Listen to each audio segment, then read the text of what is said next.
Hi everybody, welcome to my channel. This is YouTube Can Be Great. It's dark 30 and I'm still having to do some work tonight. But I'm gonna do this video, post it, and then get back to work. Hopefully I can get to bed by 2 a.m. at the latest, okay? So, where we at? So we have Basketball Wives, episode 2, the new season. Malaysia knew. That's a fact. She knew. I'm sorry, anybody can lie to me. She knew what was happening with Brandi. She knew. But Malaysia has a lot going on in her life right now, so she's not really giving Brandi the benefit of the doubt and giving her the type of friendship that she would give her before, because in her mind, she feels like they've already split up. They haven't been friends for years, so she basically put her on pause. We're no friends no more, so I'm not going to give you the benefits of friendship. I'm not going to keep lying. I'm gonna keep lying to your face and say that I didn't know your father died, even though I was friends with you for 15 years and I was around your father, your whole family. I'm just gonna keep lying and say I didn't know that, even though the tabloids did, even though Instagram did, even though everybody on the Basketball Wives team knew, even though I knew about it, even though you have mutual friends that you lied about and said you didn't have mutual friends. Girl, you knew. You just didn't care enough because your friendship has gone and passed. It would have been nice if she told Brandi, yo, we haven't talked for years. And yes, I knew your dad and I knew he passed away, but because we hadn't talked for years, I didn't know what I was gonna say. I didn't know how to approach it because we haven't had a conversation for such a long time. It seemed like such a bad timing for me to now pick up the phone and start talking to you when you are going through something so important and so serious. Instead of her saying that, she did what she normally does. She has a resting bitch face. I can't cuss, I'm gonna say bitch. She has a resting bitch face, okay? So she's gonna hold that face and hold it instead of actually expressing her emotions because of her depression. Now, I empathize with Malaysia's plight, I do. However, I think that her approach in this situation, as well as Brandi's approach, both of them are just foul. They need to communicate, not talk at each other. So it starts off with where they left off last episode, where Malaysia and Brandi are now rehashing the conversation that they had. Brandi's trying to check her about her not basically contacting her and giving her condolences when everybody in the whole world knew that Brandi's father had passed away and that was somebody that was close to her and somebody that she loved. Malaysia is still sticking to the lie that she had no idea. We all knew about it, but she somehow, out of everybody, did not know that her friend of 15 years father had passed away. So Brandi is getting irritated and frustrated because of Malaysia's nonchalantness about I don't know. Malaysia also has this resting face, like you can't tell what emotion she's having. It's just like blank. Are you happy today? Yes. Are you sad today? Yes. I mean, no. Are you joyous in your life? I think so.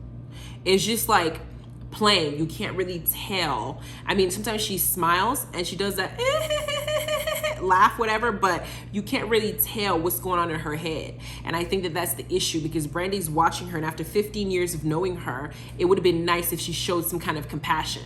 But Brandi, when she was getting the response that she wanted, now goes ahead to start go into, attack mode. This person is hurting my feelings. They're treating me like I'm just somebody that, is like a passing person. Like you just don't exist to me. You're dust. I don't see you. Even though we had a 15-year relationship, you're treating me like I'm a piece of nothing. I never held worth in your life. So now I'm gonna change my anger and my pain into anger and start attacking your character. So she basically called Malaysia fake and had all the things that she said. When Malaysia was done being attacked because she wasn't giving Brandi what she wanted, she now said, well, you've just basically named a lot of things that she said, I'm a lot of things that you don't like, so let's keep it that way. And that's basically saying F off. I'm done with this conversation. It's just in a nice, respectful way, but F off. I'm done. I don't want to talk to you no more. You said you don't like a lot of things about me. We don't need to be friends. We haven't been friends in a long time. Just keep it that way. Don't even speak to me. That's essentially what Malaysia is saying.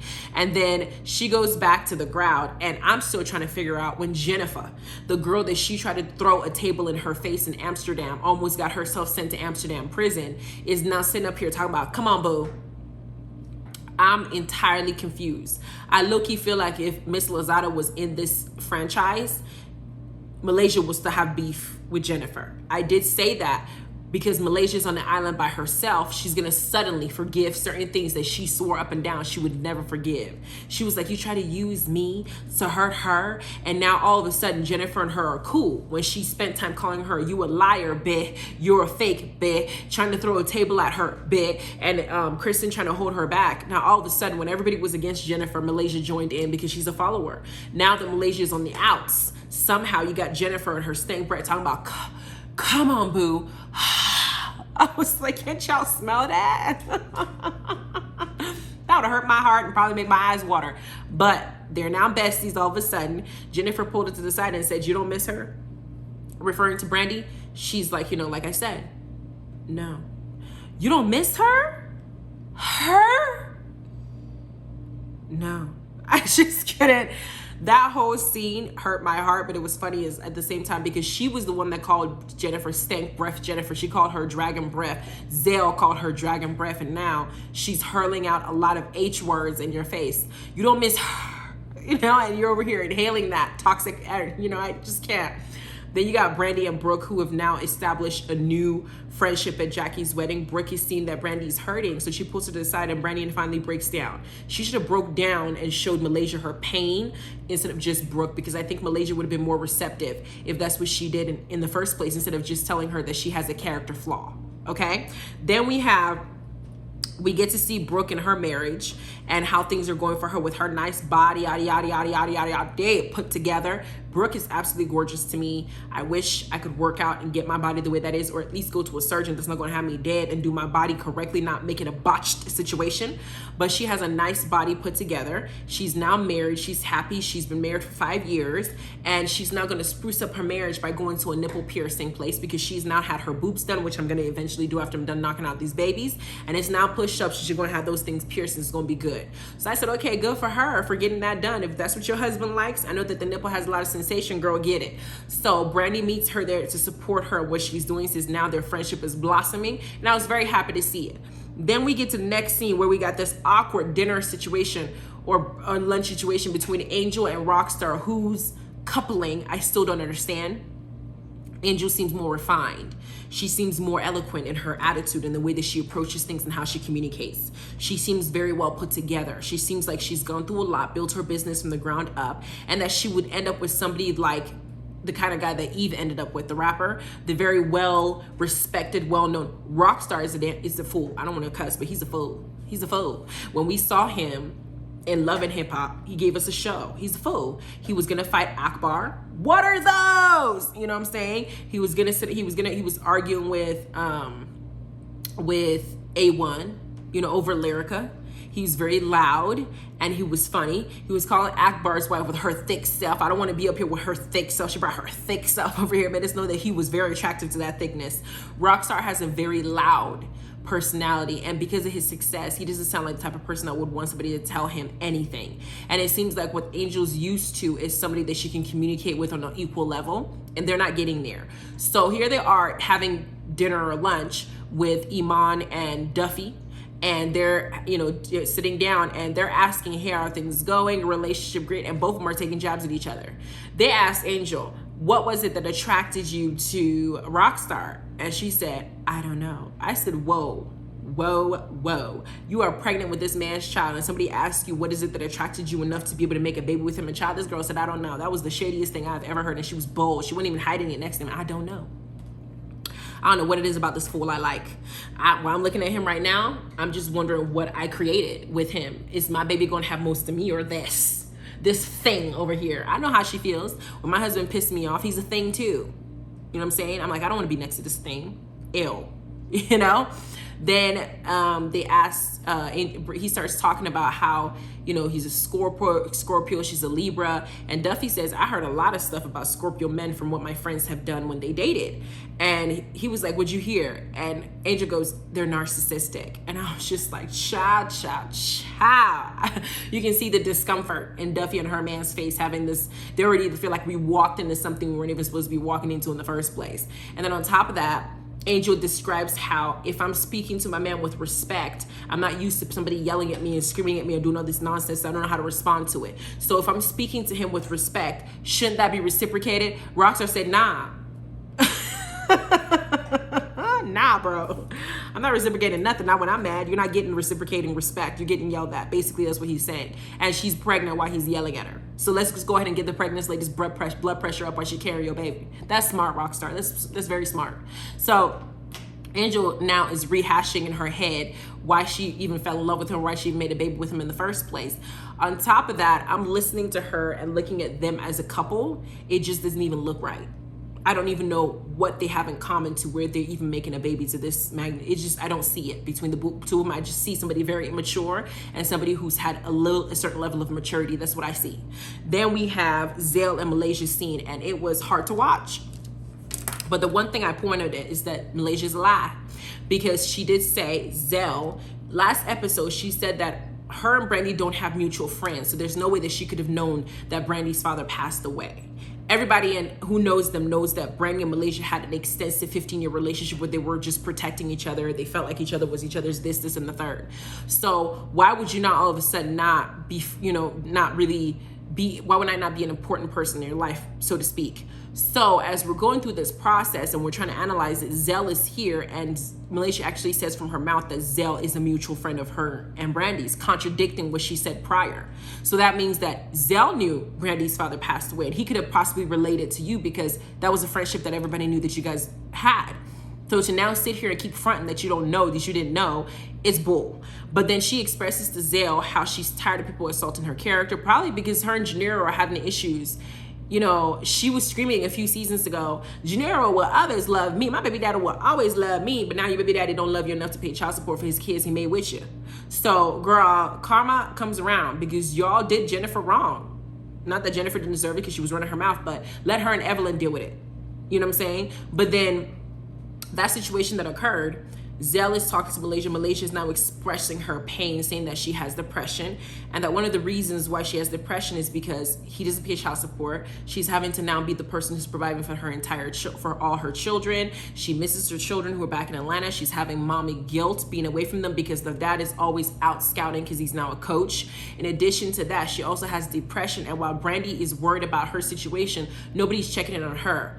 But what hurt me the most, not necessarily that Malaysia wasn't feeling pain, she referred to Brandi's grief about her father's death as a petty issue.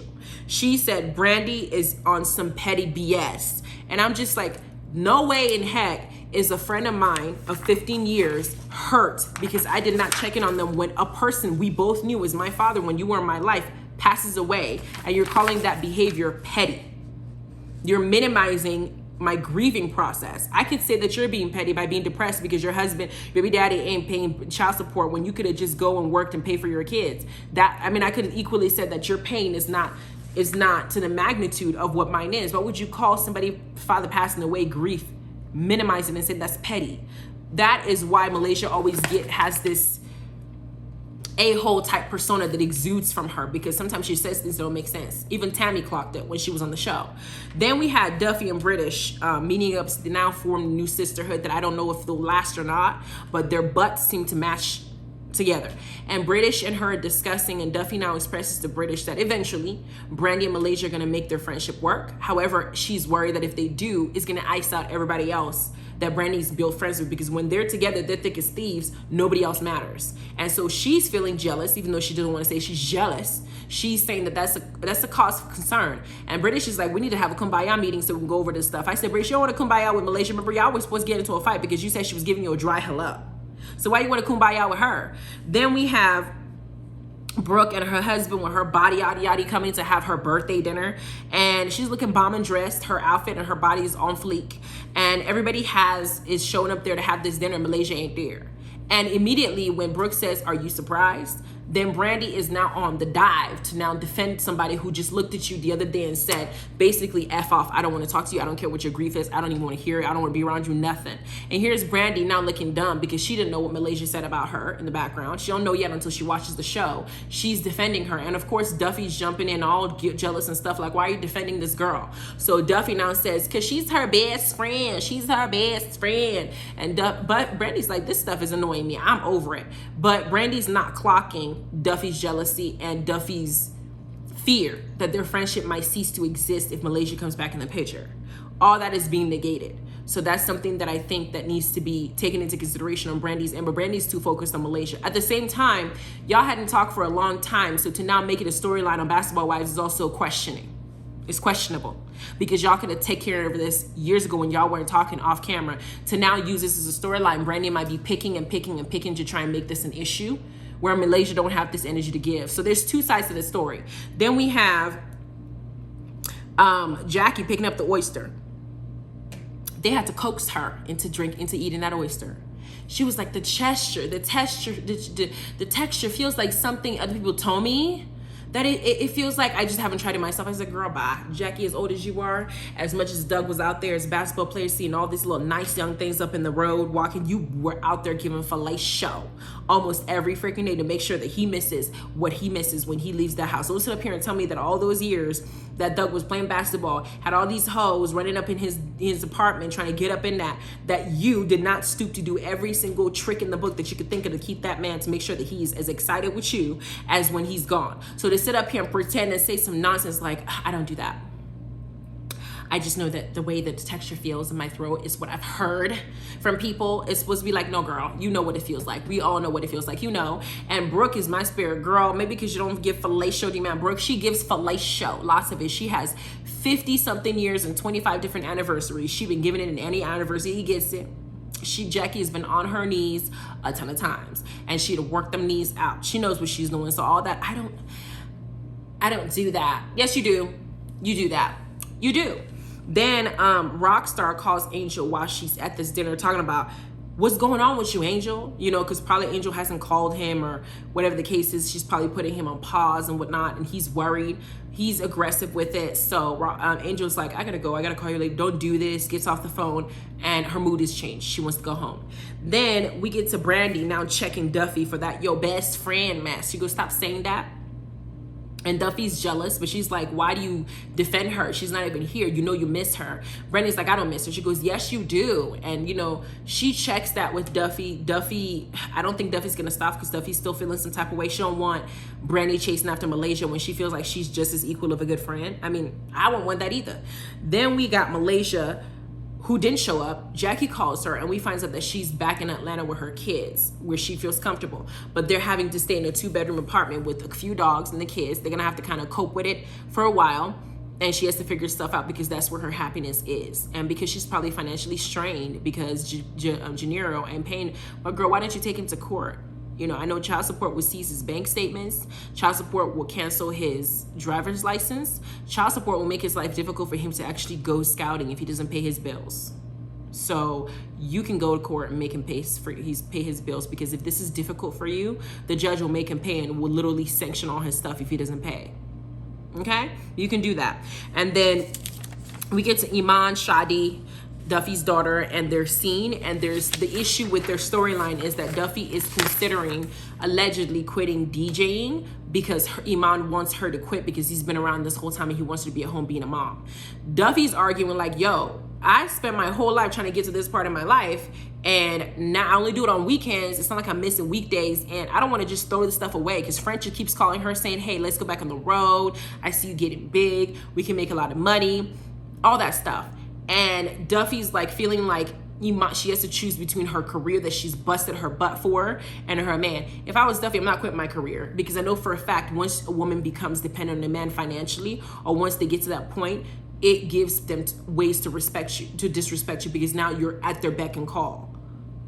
I'm not doing that. I'm keeping my career. I'm keeping my career. We're gonna make this work with the baby. If I have to take my baby with me and you have to sit there and have this baby, we could do it. But I'm not gonna sit here and quit something I busted my butt for years because you think I was ready for me to retire. I'm not even, no, that's not happening. Then we get to Duffy going to Angel's house. Angel's pregnant, in a relationship issues with Rock.